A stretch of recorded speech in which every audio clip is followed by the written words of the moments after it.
Okay folks, here we go again. Another Christian asking 10 questions, in this case, of atheists. In this case it's very peculiar because this is a guy who claims to have been an atheist for 18 years. For 18 years. Well, if you had been an atheist for 18 years, you would realize that your very definition of atheism isn't right. The very definition of atheism, says he, is that you do not believe in any religious structures whatsoever. No, that would, in my opinion, be somebody who is anti-religious, or at the very least, non-religious.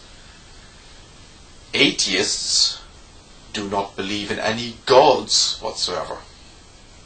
But there are atheists who do embrace non-theistic religions. For example, Buddhists, pagans, pantheists, to name a few. So that misunderstanding about atheism shows me that even if he genuinely was an atheist for 18 years, he was obviously just somebody who kind of floated around aimlessly, never thinking about it much. But anyway, that aside. Okay, then he starts asking questions. And as always, in cases like this, these are very loaded questions that show more about his presumptions about atheists than you could possibly hope to learn from our answers. But let me answer them anyway. What do you think about the Christian's response when they say that God is present when there is all this suffering? Well, I don't think about it much. I don't think much about it, in both senses of that phrase. First of all, I do not spend an awful lot of time thinking about it, but when a Christian does say that to me out of the blue, I must add, I wouldn't think highly of it, no. For me it's very simple. Your God does not exist. So, when you start talking about your God being present when there is all this suffering, all I can do is look at you blankly because you've stopped making sense. That's as simple as it is. Now, if I am going to start arguing from the premise that your God did exist, I would certainly not think very highly of your God. But, you're arguing angels dancing on the head of a pin at that stage. The basic underlying fact is that your God does not exist. So any claim that he is present when there is all this suffering is just preposterous, and I'm not going to entertain it. Question 2. Do you feel that Christians practice what they preach? Again, such a strange question to ask. There are billions of Christians in this world. And in actual fact, they pretty much preach about a billion different things. So I would say that of Christians, there is some percentage who do practice what they preach, and some percentage who don't practice what they preach. So what? What is this question leading to? Why are you even asking this? And what does it matter? If you believed in something, you see, here you go again, if you believed in something, why do you think we don't believe in something? We don't believe in gods, but other than that, we do believe in things. So do you think that Christianity is the only way? Absolutely not, no. I am delighted to hear that it works for you. But the notion that it could be the only way for everybody is so ridiculous that I can only laugh. Christianity is just a bunch of pretty good ideas about how to deal with other people, combined with some outdated psychobabble And all that layered with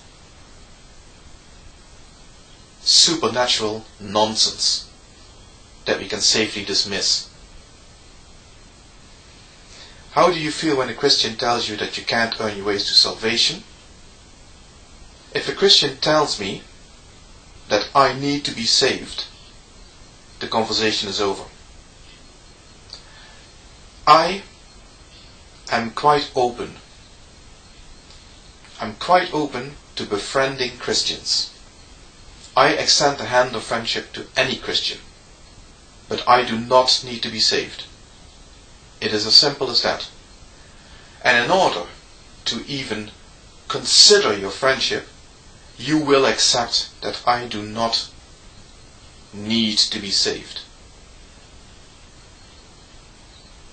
And then again, the whole story about earning your way to salvation is pointless, because, why should I care? I don't need to be saved. Neither do you, but hey. How do I feel about the prosperity ministers? What's that then? Or mega churches? Well, as the saying goes, a fool and his money are easily parted. Do you think that Christianity and science mix?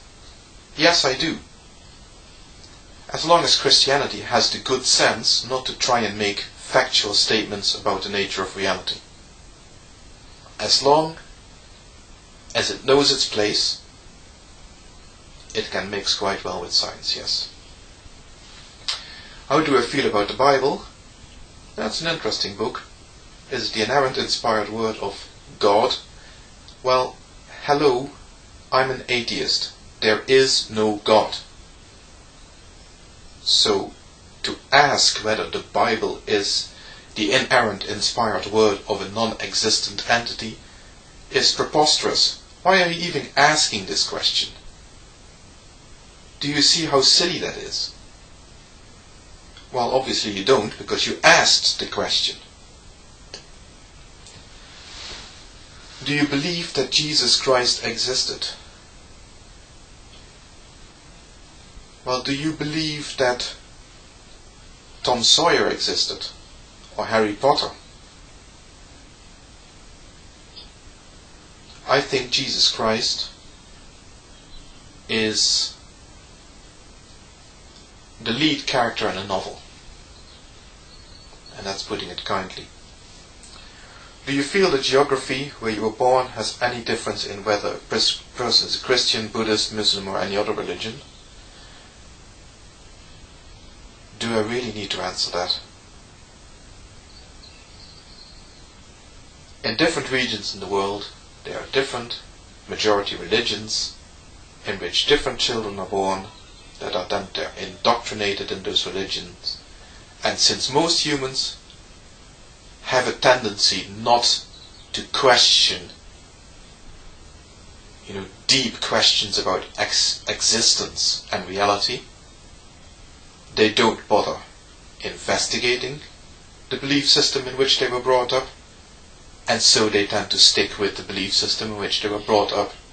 And so we have these regional variations of religions, yes. I mean, come on. Why are you asking this question? What are you trying to prove here? How would you feel if all of Christianity could be proved? I'm not going to answer that question for a very simple reason. Your God does not exist, and Christianity will never be proven. Goodbye.